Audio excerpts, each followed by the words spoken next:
Hello Odooers, welcome to our Odoo technical session. Myself Dipanshu from Devintelle Consulting Service Private Limited. Today I am going to teach you how to use position replace with inheritance concept in the Odoo. So don't waste the time and let's start now. So position replace is used when you want to replace any field in the Odoo.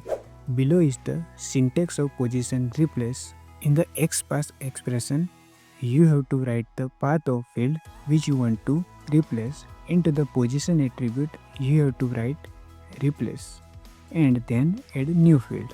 So let's understand by the example. So this is the employee menu of HR.employee object. Now click on any one record. So this is the form view. So our goal is to replace this work email field of HR.employee object. So our first goal is to define new field. So here we have to create new PY file and define new field. So we want to replace field of HR.employee object.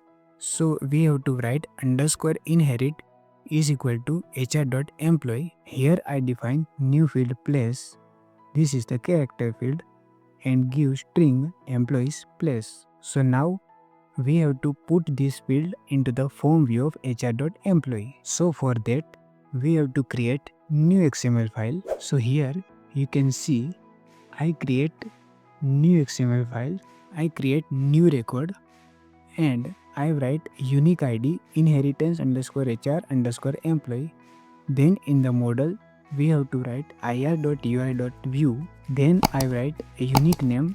We want to replace field of HR.employee object. So we have to write HR.employee into the model name and into the inherit underscore ID we have to write the reference ID of form view of HR.employee. So you can find this reference ID like this.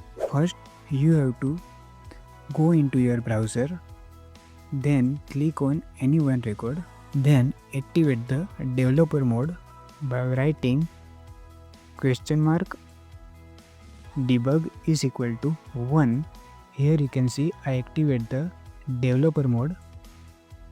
Then click on this icon, scroll down, then click on edit view form and here you can find the reference ID of HR.employee object. So copy this ID and paste here. Then into the XPath expression you have to write the path of work email field like this. Then write position is equal to replace and then add new field. Here I add field place. So now restart the server and let's move to the browser and refresh this page. So here you can see the field work email is replaced by the new field place. So this is how the position replace is work in the Odoo. If you have any doubts, questions, so let's write into the comment section. We will try to solve your doubts. Thank you for the watching our video. Let's meet into the next session.